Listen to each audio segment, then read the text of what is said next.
ग्रहण ही एक पूर्णपणे खगोलीय घटना आहे. त्याचा धर्माशी काहीही संबंध नाही आहे. ग्रहण हे सूर्य, चंद्र आणि पृथ्वी यांच्या हालचालींमुळे आणि त्यांच्या एकमेकांवर पडणाऱ्या सावल्यांमुळे घडतं. ग्रहणाचे 2 प्रकार आहेत, सूर्यग्रहण आणि चंद्रग्रहण. चंद्रग्रहण म्हणजे काय? तर जेव्हा पृथ्वी सूर्य आणि चंद्राच्या मध्ये येते आणि पृथ्वीची सावली चंद्रावर पडते त्याला चंद्रग्रहण असं म्हणतात. याचे 3 प्रकार आहेत.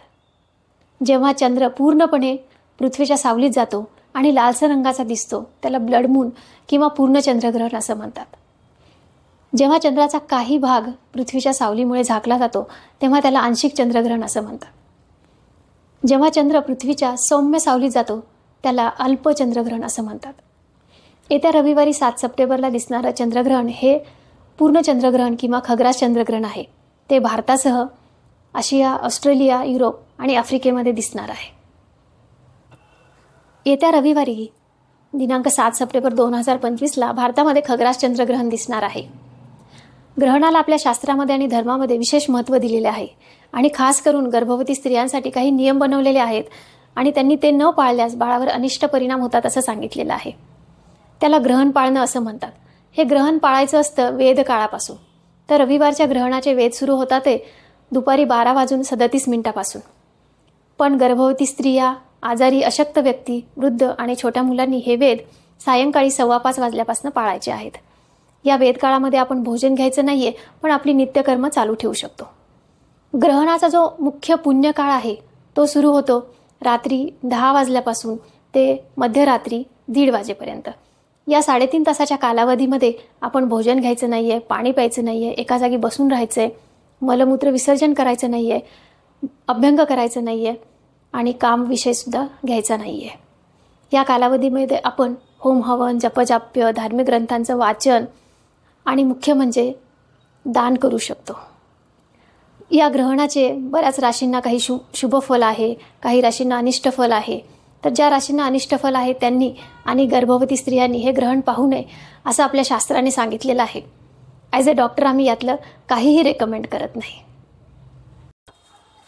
ग्रहण ही पूर्णपणे खगोलीय घटना आहे पण धर्म आणि शास्त्राने ग्रहणाबद्दलचे काही गैरसमज आपल्या डोक्यात एवढे पक्के करून दिलेले आहेत की आज आपण कितीही शिकलो, विज्ञानाने कितीही प्रगती केली, एखादं कुटुंब किती पुढारलेलं असलं तरी ग्रहणाबद्दलचे नियम आपण अजूनही पाळतो. आणि खास करून जर एखादी गर्भवती स्त्री त्या घरामध्ये असेल तर हे नियम अधिकच कडकपणे पाळले जातात.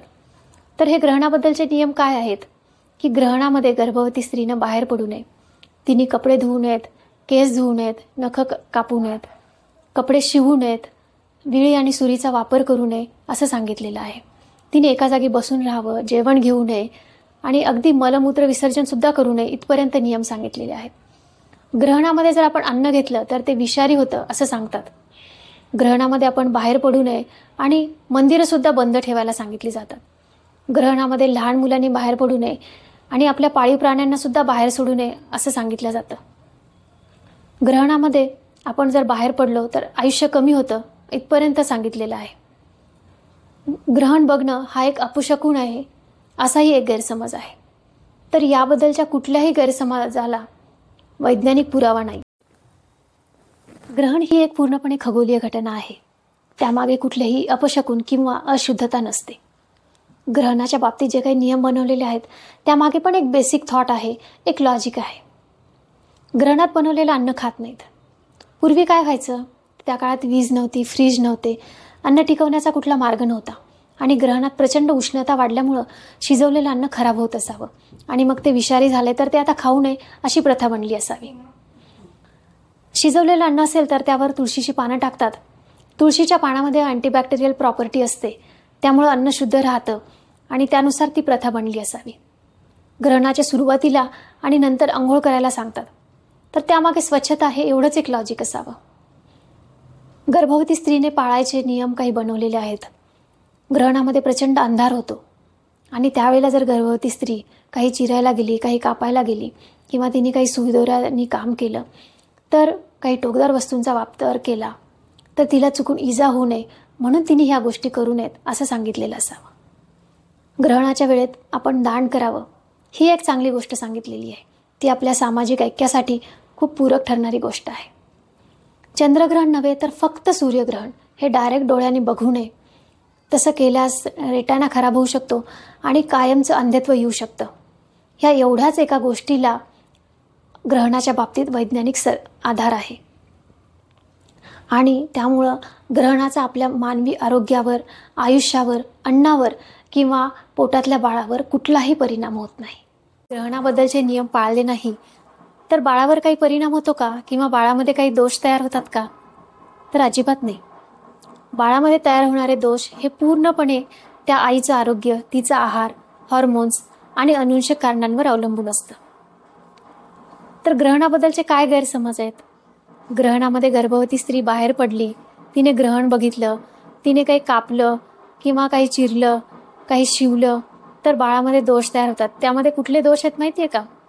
की बाळाचा ओठ फाटलेला निघतो, बाळाची टाळू फाटलेली निघते, बाळाच्या शरीरावर काही डाग किंवा जन्मखुणा तयार होतात, काही कट तयार होतात. ग्रहण बघितल्यामुळे बाळाला डोळ्यांचे विकार होतात. कधीकधी तर बाळाच्या हातांची, पायांची बोटं पूर्णपणे तयार होत नाहीत किंवा पायाचा भाग पूर्णपणे तयार होत नाही. इथपर्यंत ग्रहणाबद्दलचे गैरसमज आहेत. तर खरं आहे का हे? अजिबात नाही. मग सायन्स काय सांगतं की बाळामध्ये दोष का तयार होतात? बाळामध्ये दोष तयार होण्याची मुख्य कारणं आहेत फोलिक ॲसिडची कमतरता, लोहाची कमतरता, व्हिटॅमिन डीची कमतरता, आईला असणारे आजार जसं शुगर, थायरॉईड आणि ब्लड प्रेशर, आईला असणारी व्यसनं जसं स्मोकिंग आणि अल्कोहोल, आईला असणारे काही इन्फेक्शन्स आणि अनुवंशिक कारणं, यामुळे बाळामध्ये दोष तयार होतात. जवळच्या नात्यात लग्न झाल्याससुद्धा बाळामध्ये दोष तयार होण्याची शक्यता वाढते. त्यामुळं ग्रहण आणि बाळामध्ये दोष तयार होणं याचा काहीही संबंध नाही आहे.